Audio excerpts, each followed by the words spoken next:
السلام علیکم ناظرین، میں ہوں شہزاد دورانی اور آپ دیکھ رہے ہیں ڈیلی میدان۔ ہم منتخب نمائندوں سے امیدیں وابستہ کرنے کی بجائے اگر عملی اقدامات خود اٹھائیں تو پشاور ایک مرتبہ پھر پھولوں کا شہر بن سکتا ہے، جس کی واضح مثال پشاور کا قدیم ترین علاقہ دونا پتی ہے۔ اس علاقے میں صاحب ثروت افراد کی مدد سے ضلع انتظامیہ نے تزئین و آرائش کا کام کیا ہے۔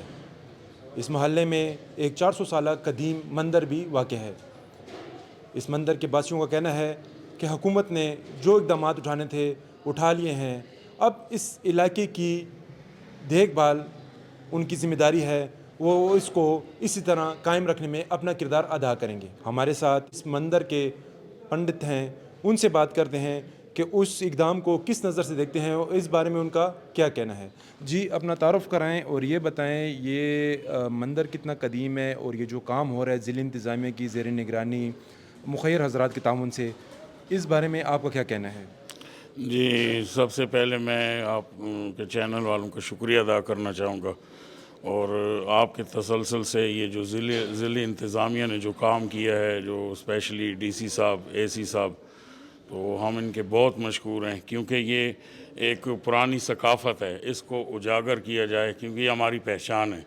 تو اس طرح کے کام ہم ان کو کافی اپریشیٹ کرتے ہیں اور بہت مطمئن ہیں اور بہت تہ دل سے ان کا شکریہ ادا کرتے ہیں۔ یہ مندر جو ہے یہ کتنا پرانا ہے اور اس کی تاریخ بتائیں، تھوڑا سا اس حوالے سے بھی کچھ آگاہ کر دیں۔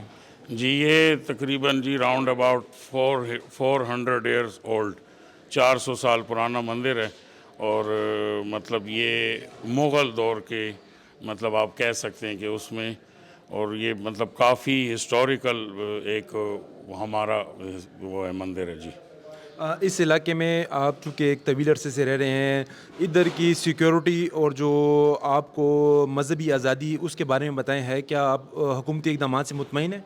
جی بالکل ہم مطمئن ہیں۔ جب بھی ہمارا یہاں پہ کوئی ایونٹ ہوتا ہے تو ہم اپنی عبادات اندر سیلیبریٹ کرتے ہیں۔ ہمیں یہ نہیں پتہ ہوتا کہ باہر کیسے سیکیورٹی، علاقے والے ہو گئے یہ ہمارے جاننے والے، تو یہ ہمیں کافی مطلب ہمارے ساتھ کوآپریٹ کرتے ہیں اور ڈیوٹیاں بھی دیتے ہیں۔ بالکل ہم بالکل مطمئن ہیں، آزادانہ طریقے سے ہم اپنی عبادات سیلیبریٹ کرتے ہیں۔ یہ جو ایک اچھا اقدام اٹھایا گیا ہے، اس محلے کی تزئین و آرائش کی جا رہی ہے، اس کی دیکھ بھال کے بارے میں آپ نے کیا حکمت عملی اپنائی ہے اور آپ کس طرح اس کو مینٹین رکھیں گے؟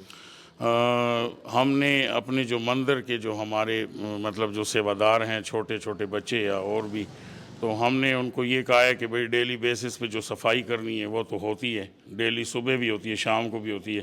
اس کے علاوہ جو بھی پلانٹس وغیرہ ہمیں پرووائڈ ہوئے ہیں تو ان کی بھی وہ کرنی ہے۔ اس کے علاوہ اندر گلی میں جو ہمارے کمیونٹی کے گھر ہیں، اس کے علاوہ اور میجارٹی جی سب کو ہم نے کہا ہوا ہے کہ بھئی ابھی ہم نے اپنی خود وہ کرنی ہے، صفائی کا بھی خیال کرنا ہے اور اپنے علاقے کو بھی مینٹین رکھنا ہے۔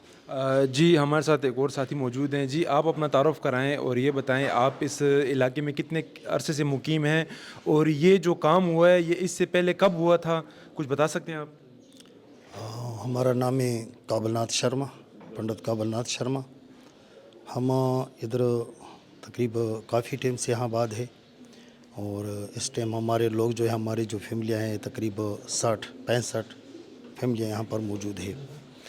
اور یہ کام تو ابھی تو جو کام پہلے بھی ہو رہے تھے، لیکن ابھی جو کام ہو رہا ہے بہت خوبصورتی کے ساتھ اور بہت تعاون کے ساتھ۔ یہ ہماری دھرتی ہے، ہم نے یہاں پہ جنم لیا ہے اور ہم بہت شکر گزار ہیں کیونکہ لوگ ہمارے ساتھ شانہ بشانہ کھڑے ہیں، اور ہم بھی چاہتے ہیں کہ ہر ایک جگہ پہ اسی طرح آزادی ہو جس طرح پاکستان میں ہم اقلیتوں کے بہت آزادی ہے، کوئی کمی نہیں ہے یہاں پہ۔ جی ہمارے ساتھ جھنڈا بازار کے صدر صاحب بھی موجود ہیں، ان سے بات کرتے ہیں کہ یہ کام کتنے عرصے میں پائے تکمیل کو پہنچے گا اور اس کے لیے کتنا فنڈ مختص کیا گیا ہے۔ جی بہت شکریہ جی شہزاد صاحب آپ کا۔ میں تو آپ کے کیمرے کی وساطت سے سب سے پہلے ڈپٹی کمشنر صدمت سلیم صاحب، اور اس کے بعد ایڈیشنل ڈپٹی کمشنر راو ہاشم صاحب، اور بالخصوص اسسٹنٹ کمشنر جو ہیں ایڈیشنل اسسٹنٹ کمشنر بشارت حسین صاحب، جنہوں نے اس کام کی ساری نگرانی کی، اور یہ ان کی کاوشوں سے جو ہے یہ تزئین و آرائش کا کام کیا گیا۔ سب سے پہلے جو ہے محلہ جوگن شاہ میں یہ تزئین و آرائش کا کام ہوا ضلع انتظامیہ اسی طرح صاحب سرود حضرات کی مدد سے. تو میں ایک میٹنگ میں موجود تھا تو انہوں نے ذکر کیا تو میں نے کہا جی ہمارا اس جھنڈا بازار جو ایک تاریخی بازار ہے اور اس کے ساتھ ایک گلی ہے محلہ دھونا پتی جہاں کے مندر ہے اور ایک تاریخی حیثیت کا حامل ہے. اور یہ گلی جو ہے اس طریقے سے کہ یہاں اگر رینویشن کا کام کیا جائے تو یہاں ٹورسٹ جو ہیں وہ آ سکتے ہیں اور اس سے ہمیں ہمارے صوبے کو ہمارے پشاور کی ایک جو شناخت ہے امن کے لحاظ سے وہ بھی بہت ایک اچھا امیج انٹرنیشنل میڈیا کو جائے گا. تو انہوں نے اس کام کو یہاں جاری کیا اور ہم صوبائی گورنمنٹ سے بھی درخواست کرتے ہیں کہ اس کام کو آگے جاری رکھا جائے. اندرون شہر 16 دروازے ہیں, اس کے اندر جتنی بھی قدیمی اور تاریخی گلیاں ہیں اس ورثے کی حفاظت کے لیے اقدامات اٹھائے جائیں. ہمارے صاحب ایڈیشنل ڈپٹی کمشنر صاحب موجود ہیں, راؤ ہاشم صاحب, ان سے جانتے ہیں یہ جو پشاور کی گلیوں کی تزئین و آرائش کا کام ہو رہا ہے ان کی تفصیلات جانتے ہیں, کتنی گلیاں ہو چکی ہیں, کتنی گلیاں باقی مزید ہونی باقی ہیں. جی سر, آپ کا بہت شکریہ, آپ نے ہمیں ٹائم دیا. سر یہ جو کام آپ نے شروع کیا ہے انتہائی احسن اقدام ہے اور لائق تحسین ہے, اس بارے میں سر تھوڑی سی تفصیلات ہمیں بتائیں.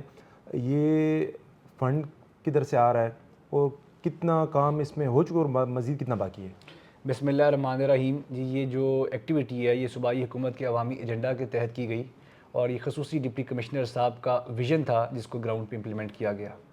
تو جو ہمارا پرانا شہر ہے, اولڈ سٹی ہے, جس میں بڑی تنگ گلیاں ہیں, گندگی کے ڈھیر تھے, آرکیٹیکچر سارا خراب ہوا تھا, تو اس میں پرائیویٹ پارٹیز کے ساتھ مل کر, ڈونرز کے ساتھ مل کر ان کائنڈ سپورٹ لی گئی.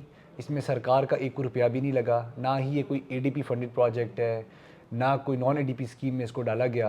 اور پشاور کے لوگوں کے ساتھ مل کر, پرائیویٹ پارٹیز کے ساتھ مل کر, ڈونرز کے ساتھ مل کر یہ تمام گلیاں, جس میں محلہ جوگن شاہ کی 3 گلیاں شامل ہیں, دھونا پتی بازار کی تقریباً 4 گلیاں شامل ہیں, یہ 7 گلیاں ہم نے مکمل کر لی ہیں. میسو پلانٹیشن کی گئی ہے, اس میں اسٹریٹ لائٹس لگائی گئی ہیں, آرکیٹیکچرل پینٹ کیا گیا ہے, پوائنٹیشن کی گئی ہے, جہاں جہاں ضرورت محسوس ہوئی ہے وہاں لال سرخی کا کام کیا گیا ہے, تو مین ہولز بھی لگائے گئے ہیں. تو یہ ایک ٹیم ایفرٹ تھی. تھوڑا سا جو وابڈا کے حوالے سے کام تھا, ٹائٹننگ آف وائرز کا, وہ چل رہا ہے, باقی مکمل کمپلیٹ ہو گیا ہے. اس میں سب سے اہم ایک چیز یہ ہے کہ یہ ہم نے ریپلیکیٹ کرنا ہے, ہم نے اس کو اسکیل اپ کرنا ہے.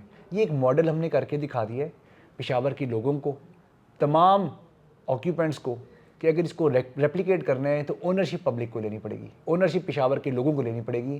اس کی نگہداشت, اس کی دیکھ بھال, اس کو لک آفٹر جب تک پشاور کے لوگ کریں گے اس طرح کے پروجیکٹ سسٹینیبل رہیں گے. اور یہ ہم نے 1 مہینے میں کام مکمل کیا ہے. یہ 7 گلیاں 1 ماہ میں ہوئی ہیں؟ 7 گلیاں 1 ماہ میں مکمل کی ہیں. اور سر کتنی پائپ لائن میں ہے, کتنی گلیوں میں کام جاری ہے؟ دیکھیں یہ ہم نے ایک ماڈل بنا کے دکھا دیا ہے. جو محلے والے ہمارے ساتھ اس کے اندر پارٹنر بننا چاہیں گے, ہمارے پاس ٹیم ریڈی ہے. اگر میں آپ کو بتاؤں کہ اس میں ہماری ٹوٹل کاسٹ, ہم نے تو ان کائنڈ سپورٹ لی ہے, ہم نے اپنے جو ساتھی ہیں, جو بھائی ہیں آپ کی طرح, ان کو انوالو کیا ہے, تو آپ کو مضحکہ خیز لگے گی میری بات. لیس دین 2 ملین میں یہ 7 گلیاں ہم نے مکمل کی ہیں. ماشاءاللہ. اور سر دوسرا کون سا محلہ ہے جس میں کام جاری ہے؟ دیکھیں ابھی جیون شاہ میں کام جاری ہے, اس کو بھی مکمل کریں گے. اس کے بعد جو محلے, جو پنچایتیں ہمارے ساتھ جو ہے وہ پارٹنر بننا چاہیں گی, ان کو انگیج کیا جائے گا. اور یہ ماڈل دکھانے کا مقصد یہ ہے کہ میکسیمم لوگ ہمیں ریکویسٹ کر رہے ہیں, وہ اٹریکٹ کرنا چاہ رہے ہیں اس آفر کو, اس اپرچونٹی کو. تو انشاءاللہ جب تک مل جل کر تمام سٹیک ہولڈرز کام کریں گے تب بھی پشاور جو پھولوں کا شہر تھا وہ حقیقی معنوں میں پھولوں کا شہر بن سکے گا. جی ناظرین, آپ نے دیکھا ADC صاحب نے ہمیں کہا ہے کہ انہوں نے ایک ماڈل بنا کے پیش کر دیا عوام کے سامنے. اب مخیر حضرات کو چاہیے کہ اس کار خیر میں پشاور کی خوبصورتی میں اضافے کے لیے ضلع انتظامیہ کے ساتھ تعاون کریں, تو پشاور ایک مرتبہ پھر پھولوں کا شہر بن سکتا ہے. کیمرہ مین اسد عابد کے ہمراہ شہزاد دورانی, ڈیلی میدان, پشاور.